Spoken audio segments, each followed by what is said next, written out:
क्यों भैया आदित्य, ये मजदूरी करके और कितने दिन चलेगा?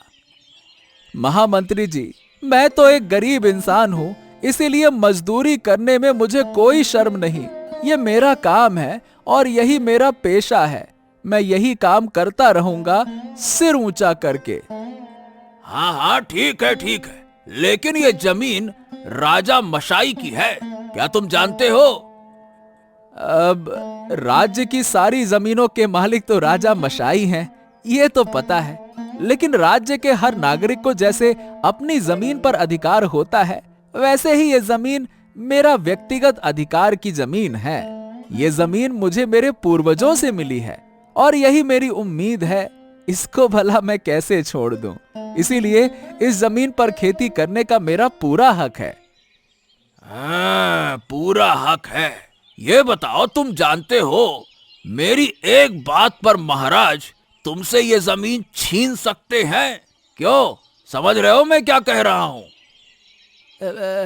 देखिए मंत्री मशाय, मैं जितना राजा को जानता हूं, वो समझदार और दयालु इंसान हैं। वो कभी भी अपने प्रजा के साथ ऐसा नहीं कर सकते। वो बहुत अच्छे इंसान हैं। अरे, क्या तुम बात समझ नहीं रहे? मैं तुम्हें सिर्फ चेतावनी दे रहा हूं, ये जमीन छोड़ दो। हाँ। देखिए, मुझे आपकी चेतावनी की कोई परवाह नहीं है। ये मेरे हक की जमीन है, मैं कैसे छोड़ दूं? चाहे जो भी हो जाए, मैं इसे नहीं छोड़ूंगा। तो ये बात है, तो तुम मेरी बात नहीं मानोगे? अरे, कोई सवाल ही नहीं उठता। मैं आपसे दरख्वास्त कर रहा हूँ, विनती कर रहा हूँ। आप है कि हम पे चढ़ रहे हैं। अब आप धूप में खड़े रहिए, तकलीफ उठाते रहिए। आप जा सकते हैं, अब जाइए। अच्छा, अब मैं जा सकता हूँ? तो ठीक है, अब मैं जा रहा हूँ, लेकिन इसका परिणाम तुम्हें भुगतना पड़ेगा। ये बात याद रखना बेटा।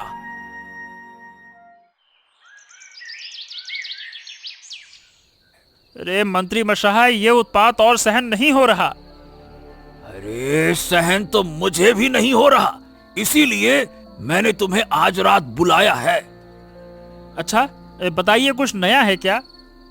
बस थोड़ी सी जमीन पर खेती करके तुम्हारा भाई खुद को बड़ा समझने लगा है। मैंने उसे यह बताने की कोशिश की कि उस जमीन पर सिर्फ उसका हक नहीं है, लेकिन उसने मुझे अपमानित कर दिया। कहता है कि जाओ जाओ जाओ, भागो यहां से। अरे, वो खुद मेहनत करके खाता है, इसीलिए उसका घमंड बढ़ गया है। लेकिन वो ये नहीं जानता कि जो मूर्ख होते हैं वही बैल की तरह मेहनत करते हैं। हम जैसे समझदार लोग दूसरों की मेहनत पर खा लेते हैं। हाँ, अब तुम्हारे भाई के पके धान पर मई लगानी होगी। पकी धान ऐसे थोड़े ना उसे मिल जाएगी, कुछ तरीका निकालो। मैं महाराज के पास जाकर रो धोकर उसकी शिकायत करूंगा। महाराज किसी के रोने पर चुप नहीं रह सकते, तब उसे सजा मिलेगी। लेकिन ध्यान रखना, बहुत ध्यान से करना। महाराज कम नहीं है, वो भी बहुत चालाक है। एक बार समझ गए तो तुम्हें छोड़ेंगे नहीं महाराज।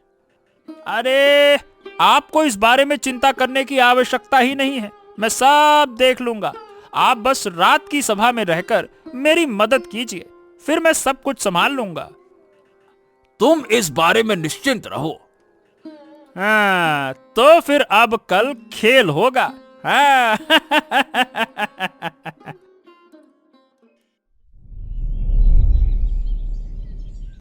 महाराज महाराज महाराज, आज सबसे पहले मैं आपके सामने एक शिकायत रखना चाहता हूँ। क्या शिकायत है महामंत्री? ये व्यक्ति हमारे राज्य का एक अभागा व्यक्ति है। इसका नाम है विक्रम। अच्छा, और इसके साथ क्या हुआ? महाराज, क्या नहीं हुआ, इसके भाई ने इससे जबरदस्ती जमीन छीन ली। असल में उस जमीन पर अधिकार हमारे राज परिवार का है, यानी कि वो जमीन राज्य के खजाने का हिस्सा है। जब विक्रम उसे ये बताने गया तो उसके भाई ने ना सिर्फ उसे बल्कि मुझे भी अपमानित किया। इसीलिए विक्रम आज आपके पास न्याय की उम्मीद लेकर आया है महाराज। देखो महामंत्री, हमारे राज परिवार के पास पहले से ही काफी जमीनें हैं, इसीलिए एक गरीब आदमी की जमीन छीनने से हमें कोई फर्क नहीं पड़ेगा। तुम एक काम करो, उस जमीन को दोनों भाइयों में बांट दो, और क्या। अरे अरे महाराज, लेकिन नहीं नहीं नहीं नहीं महाराज, मेरा भाई खेती कुछ नहीं कर सकता है, इसीलिए मतलब उस जमीन पर उसका हक ही नहीं बनता है। खेती मैं कर सकता हूँ तो मेरा हक बनेगा ना। अच्छा, तो तुम क्या चाहते हो? महाराज, वो जमीन मुझे दे दी जाए। तुम्हारे भाई का नाम क्या था? महाराज आदित्य, मतलब आदित्य नाम है। ओह, आदित्य नाम का व्यक्ति तो हमेशा अच्छे शब्दों में सुनता आया हूँ। ये पहली बार जान रहा हूँ कि वो अच्छा इंसान नहीं है। ठीक है, तुम जाओ और मैं थोड़ा सोच विचार करके फैसला करूंगा। और महामंत्री देवराज, तुम इस मामले की निष्पक्ष जांच करके मुझे बताओ, फिर मैं उसी हिसाब से फैसला करूंगा। समझ गए? जी महाराज, जी जी, आपका आदेश सराखों पर, जैसा आप कहें महाराज। धूप में जलकर काम करके आए हो बेटा, थोड़ा ठंडा हो जाओ। है, अरे ठंडा होने का क्या मतलब है माँ? थोड़ा सा जमीन जोत कर खाते हैं, फिर भी मुझसे कितने लोग जलते हैं। क्यों, क्या हुआ? लोग तुझसे क्यों जलते हैं? अरे जलने वाले लोग तो हमेशा होते ही हैं माँ। क्या हुआ, मुझे थोड़ा विस्तार से बताओ। आज जब मैं खेत में काम कर रहा था, तब पहुंच गए मंत्री देवराज। उन्होंने मुझे धमकी दी थी। उन्होंने कहा कि अगर मैंने उन्हें अच्छे से जमीन नहीं दी तो वो मेरे खिलाफ कदम उठाएंगे। सुन बेटा, लोग वही कहते हैं जो नहीं कर सकते। तू बस अपने काम पर ध्यान दे, भगवान तेरे साथ होगा। लोग तो हमेशा बुरा चाहेंगे, लेकिन अगर तू सही रहेगा तो देख, सबकी बुरी योजनाएं एक दिन नाकाम हो जाएंगी। मुझे तो एक शक हो रहा है माँ। क्या शक है? मुझे लगता है कि दादाजी भी देवराज के साथ मिलकर काम कर रहे हैं, वरना मंत्री को इतनी हिम्मत हो कैसे सकती है? जो साथ है या नहीं, इसकी चिंता मत कर, बस खुद सच्चे रहो और देख, सब परेशानियां समय के साथ खत्म हो जाएंगी। भगवान तुम्हारे साथ है। मैं अपनी पूरी कोशिश करूंगा और मैं तुम्हारे कहे पर विश्वास रखूंगा। चिंता मत करो मां।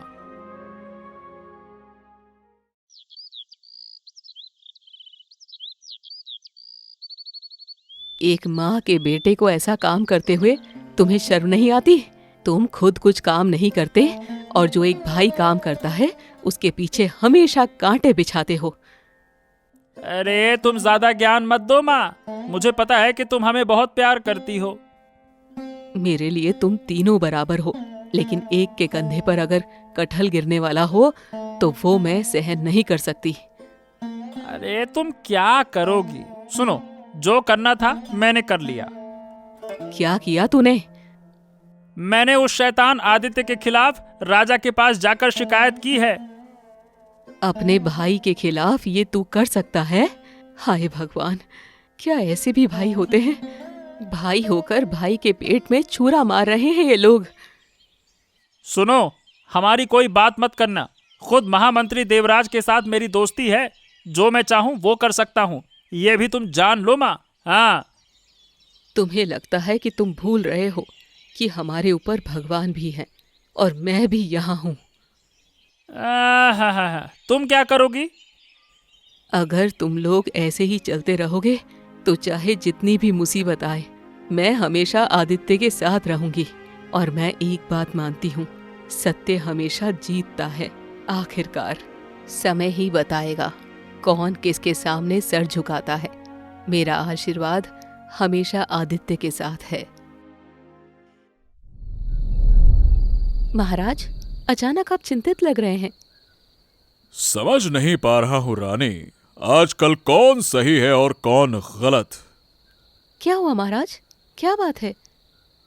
हाँ, आज आदित्य के भाई विक्रम ने महामंत्री देवराज के साथ मिलकर उसके खिलाफ शिकायत की थी। उनका आरोप क्या था महाराज? उनका कहना है कि जो जमीन आदित्य जोत रहा है वो राज की संपत्ति है, यानी राज्य की संपत्ति है राजा की, और वो ठीक से जमीन की खेती नहीं कर सकता। इसीलिए उस जमीन को विक्रम को दे देना चाहिए। आपने इस पर क्या कहा?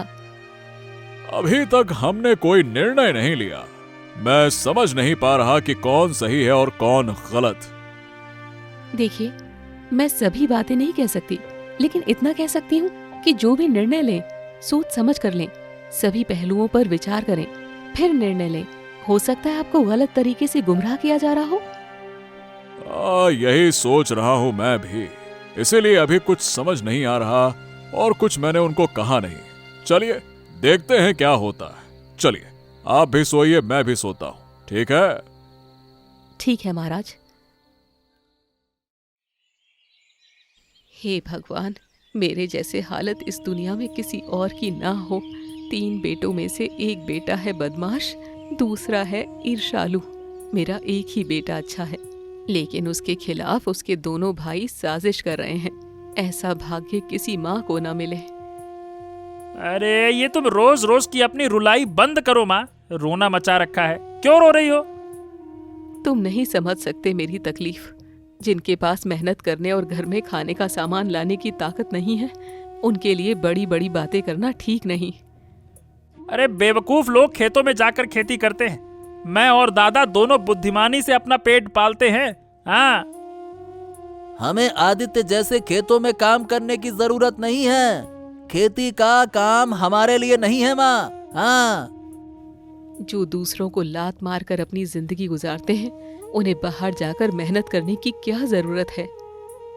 माँ मेरी बात ध्यान से सुनो, ज्यादा मत बोलो।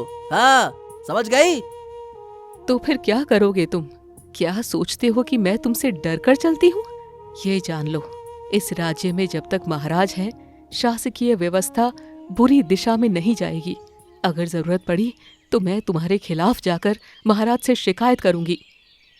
चलो देखो, दिखाओ तुम्हारे अंदर कितनी हिम्मत है, दिखाओ। तब तक महाराज तुम्हारे छोटे बेटे को पकड़कर फांसी पर चढ़ा देंगे, तब मजा आएगा, देखना। हाँ, भगवान तुम्हें सजा देगा, देखोगे। एक दिन तुम्हें छोटे बेटे के कदमों में गिरकर माफी मांगनी पड़ेगी। माँ ज्यादा बकबक मत करो।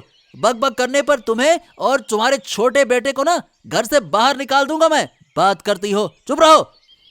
देखो हम अपनी राह समझ लेंगे, तुम अपनी समझो।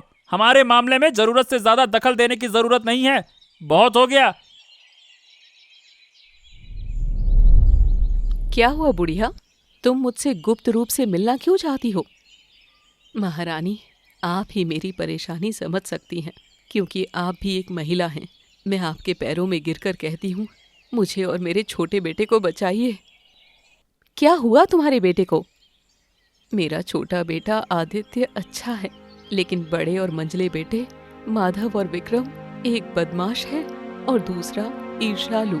दोनों मिलकर मंत्री देवराज से दोस्ती कर रहे हैं और मेरे छोटे बेटे के खिलाफ महाराज से शिकायत कर रहे हैं कि वो राज की जमीन पर खेती कर रहा है, जबकि वो जमीन उसके पिता ने उसे दी थी। इसीलिए महारानी, केवल आप ही महाराज के पास जाकर सब कुछ बता सकती हैं और उसे बचा सकती हैं। क्या तुम सही कह रही हो? तुम्हारा छोटा बेटा निर्दोष है? मुझे खुद पर शक हो सकता है, लेकिन अपने छोटे बेटे पर कभी शक नहीं कर सकती। वो कभी कोई गलत काम नहीं कर सकता। यहाँ तक कि महामंत्री देवराज ने भी आकर उसे धमकी दी थी कि अगर उसने कुछ गड़बड़ की तो उसे सजा मिलेगी। इसीलिए हम बहुत डर में हैं। तुम अब घर जाओ बुढ़िया, शाम हो गई है। मैं आज ही महाराज से इस मामले पर चर्चा करूंगी। तुम डरना मत, महाराज वही करेंगे जो आपके लिए अच्छा होगा।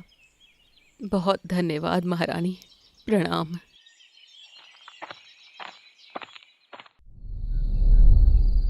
मैंने एक योजना बनाई है रानी। क्या योजना है महाराज? पहले मुझे भी आपसे कुछ कहना था। क्या हुआ? आदित्य की माँ मेरे पास आई थी। वो कह रही थी कि उसके बाकी दोनों बेटे मिलकर उसके छोटे बेटे के खिलाफ साजिश कर रहे हैं और इसी वजह से उन्होंने आपके पास झूठी शिकायत की है और इस काम में मंत्री देवराज भी शामिल हैं। ओह ठीक है, इसीलिए मैंने एक तरकीब निकाली है जिससे दूध और पानी दोनों एक साथ हो जाएंगे, मतलब दूध का दूध और पानी का पानी हो जाएगा। वो तरकीब क्या है? देखो, मेरी योजना यह है कि हम तीनों भाइयों को हमारे मुख्य सोने के खजाने की सुरक्षा का जिम्मा देंगे। हर एक को एक दिन के लिए पहरा देने का मौका मिलेगा। जो चोर है वो इतने सोने को देखकर खुद को संभाल नहीं पाएगा, और अगर वो चोरी करता है तो मैं उसे पकड़ लूंगा और उचित सजा दूंगा। लेकिन क्या ये थोड़ा ज्यादा खतरनाक नहीं हो रहा? खतरनाक क्या, मेरी सुरक्षा की टीम हमेशा चौकसी करती रहती है। मैं सब कुछ सही तरीके से व्यवस्थित करूंगा, निश्चिंत रहो। ठीक है, अगर आपकी योजना सफल हुई तो निश्चित रूप से सही चोर पकड़ा जाएगा।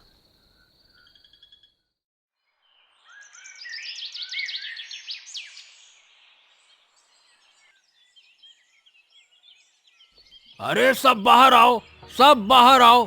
महाराज ने तुम्हारे लिए एक विशेष संदेश भेजा है। अरे क्या बात है महामंत्री, आप खुद आए हैं। अगर आप कहते तो हम खुद ही आपके पास चले आते। अरे दरअसल खास खबर है, इसीलिए मुझे खुद आना पड़ा। कोई खास आदेश है हमारे लिए? हाँ हाँ बिल्कुल, महाराज का आदेश खास ही होता है। सुनो, महाराज चाहते हैं कि तुम तीनों भाइयों को मुख्य राज कोषागार का रक्षक नियुक्त किया जाए, यानी कि खजाने की सुरक्षा करनी है, सीधी बात। तुम तीनों में से हर एक को एक रात ड्यूटी करने के लिए दिया जाएगा।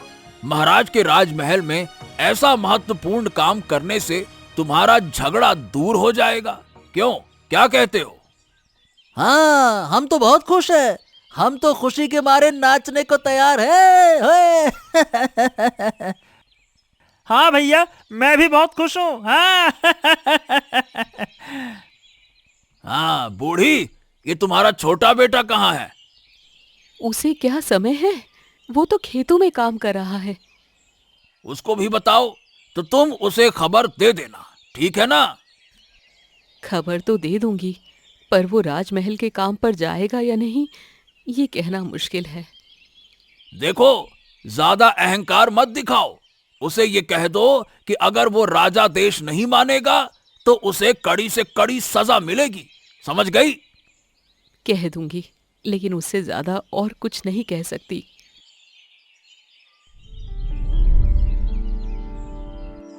प्रणाम स्वीकार कीजिए महाराज। आदित्य, आदित्य, तुम राजसभा में क्यों आए हो?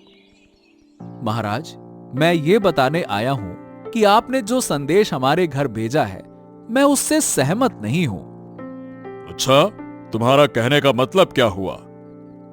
महाराज, मैं राजकोषागार का पहरा नहीं दे सकता। महाराज, आप मुझे कृपया करके माफ करें। महाराज कहते हैं कि कुत्ते के पेट में घी नहीं पचता। आपने अच्छा काम करने का आदेश दिया और वो काम ही नकारा जा रहा है। महाराज, यही होता है, यही होता है। किसान की समझ है, क्या कह सकते हैं? क्यों भाइयों? चुप हो जाओ सब लोग, शांत। हाँ आदित्य, अब तुम जो कह रहे हो ये बताओ कि क्या वो सोच समझ कर कह रहे हो ना? हाँ महाराज, मैं सोच समझ कर ही कह रहा हूं। तुम्हारे इस मूर्खतापूर्ण फैसले का कारण क्या है? कारण बताओ। अब देखिए महाराज, मैं गरीब हो सकता हूं लेकिन लालची नहीं। मैं खेती करके खाता हूं और गरीबों के जीवन में सुखी रहता हूं। मेरी एक बूढ़ी माँ है और रात को कोई नहीं है जो उसकी देखभाल करे। अगर सब लोग रात में घर छोड़कर चले जाएंगे तो माँ का क्या होगा? मैं तो माँ की सेवा करना चाहता हूँ। अगर मुझे पूरा राजमहल भी दे दिया जाए तो भी मैं ये प्रस्ताव स्वीकार नहीं करूंगा। अगर तुम राजा देश नहीं मानोगे तो तुम राजद्रोह के अपराधी बनोगे और तुम्हें सजा मिल सकती है, समझ रहे हो ना? महाराज, मुझे सजा का कोई डर नहीं है, लेकिन अगर सच के रास्ते पर चलते हुए मुझे सजा भी मिलती है तो मैं उसे स्वीकार करूंगा, हंसते हंसते स्वीकार करूंगा। तो तुम राजा देश स्वीकार नहीं करोगे? नहीं महाराज, कृपया करके आप मुझे क्षमा करें।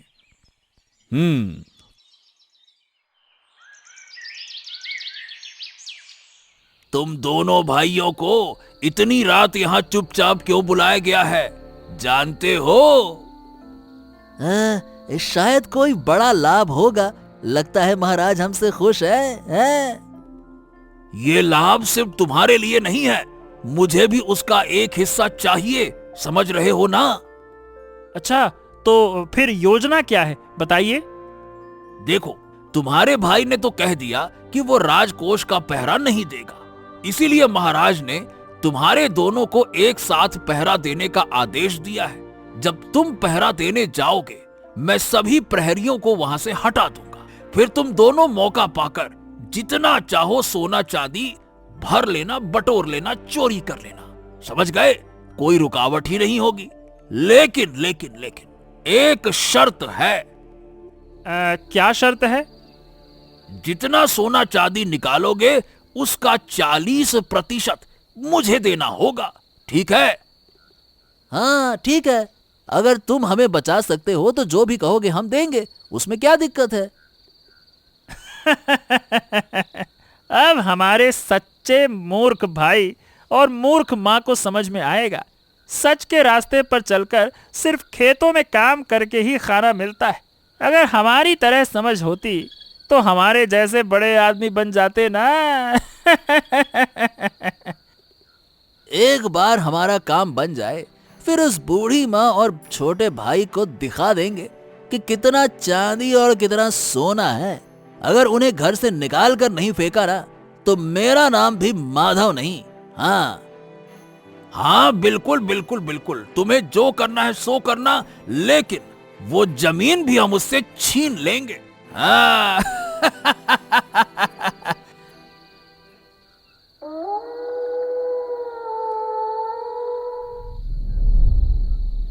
क्या लगता है रे, तेरे पहरेदारों को देवराज ने हटा दिया या फिर नहीं हटाया? मंत्री देवराज ने जब कहा था तो एक बार तो उसने जरूर हटा दिए होंगे।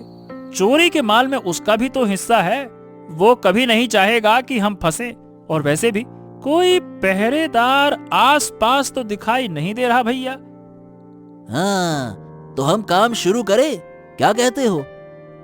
हाँ हाँ बिल्कुल, लेकिन भैया समझदारी से काम करना होगा। जैसे? मान लें कि हमारे पास लाने के लिए बहुत ही सीमित थैले हैं, इसीलिए हमें चुन चुनकर बड़े और महंगे सामान ही उठाने होंगे।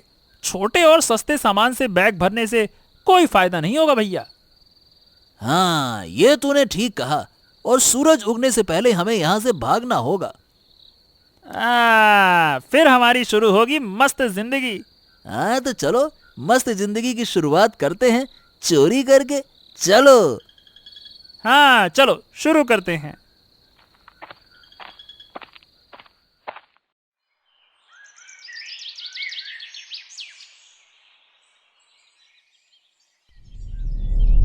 देवराज, देवराज सुनो यहाँ। देवराज, देवराज कहाँ हो? क्या हुआ महाराज, क्या हुआ? कोई अनहोनी हुई है क्या? मैंने अभी अभी कोषागार का निरीक्षण किया और वहां बहुत बड़ी गड़बड़ हो रही है। क्या क्या क्या क्या हो रहा है महाराज, क्या बात है? मैं सही कह रहा हूं देवराज। कल कोषागार की निगरानी विक्रम और माधव दोनों भाई कर रहे थे। तुरंत उन्हें पकड़कर लेकर आओ। लेकिन लेकिन महाराज, ये तो अच्छे लोग हैं, ये कभी चोरी कर ही नहीं सकते। गड़बड़ी तो शायद पहले से ही थी। हमने तुम्हें जो कहा वो करो। तुम एक मामूली से मंत्री होकर मुझे बताओगे कि गड़बड़ी कहाँ है और कहाँ नहीं? जब वो पहरा देने गए थे, मैंने खुद निरीक्षण किया था, तब सब कुछ हिसाब ठीक था। उन्हें पकड़कर लेकर आओ, फिर साफ बात हो जाएगी सारी की सारी। जाओ पहरेदार, जहां से भी हो उन्हें ढूंढ कर लेकर आओ। आज मैं उन्हें सूली पर चढ़ाऊंगा।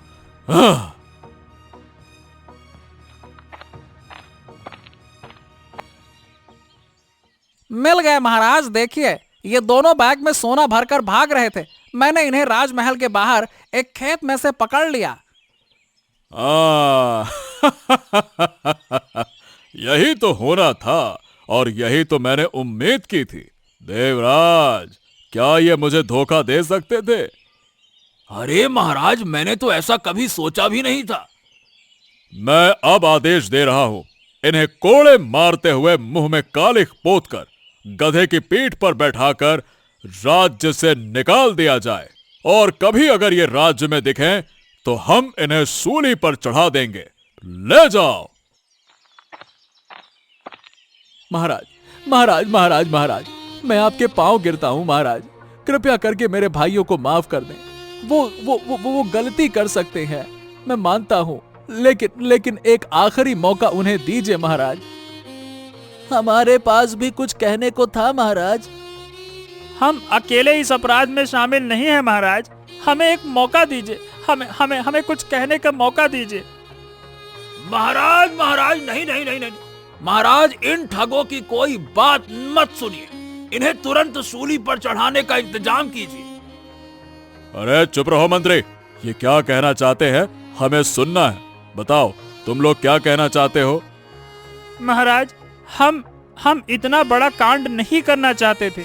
हाँ, हम आलसी हो सकते हैं, ईर्ष्यालु हो सकते हैं, लेकिन हमने कभी इतना बड़ा चोरी करने का नहीं सोचा। आपके महामंत्री ने हमें उकसाया था महाराज, उसने हमें भड़काया था कि हम आपके स्वर्ण भंडार से सोना चुराकर उसका हिस्सा महामंत्री को दें, फिर हमारे भाई को फंसाकर गांव से निकालने और उस जमीन को हड़पने की योजना थी। अगर हमें सजा मिली तो देवराज को भी सजा मिलनी चाहिए महाराज। क्या क्या बात कर रहे हो। छी छी छी छी छी छी देवराज, मैंने तो ये बुद्धि केवल इन 3 भाइयों के झगड़े को सुलझाने के लिए दी थी, आखिरकार तुम खुद इसमें फंस गए। महाराज महाराज, मैं आपके पांव गिरता हूँ। महाराज मुझे सूली पर मत चढ़ाइए, कृपया करके मुझे माफ कर दीजिए। महाराज मुझे माफ कर दीजिए। ठीक है, मैं तुम्हें माफ करता हूं, लेकिन आखिरी बार, अगली बार ऐसा कुछ हुआ तो तुम्हारे लिए मौत की सजा होगी, समझ गए। हमें भी माफ कर दीजिए महाराज, अब हम ऐसी गलती नहीं करेंगे। हाँ महाराज, अब से हम घर में नहीं बैठेंगे, हम भाई के साथ मिलकर खेतों में काम करेंगे। हाँ महाराज। ठीक है, मैं तुम्हें माफ कर रहा हूं, लेकिन तुम्हारे भाई के चेहरे को देखकर, और अगर फिर कभी तुम लोगों ने ऐसी गलती की तो सच में तुम्हें मारते मारते मैं गधे पे बैठा के गांव से बाहर निकालूंगा, समझ गए। समझ गए महाराज, अब से ऐसी गलती कभी नहीं होगी महाराज। हाँ महाराज, अब से ऐसी गलती कभी नहीं होगी, हम साथ में मिलकर रहेंगे। धन्यवाद महाराज, धन्यवाद।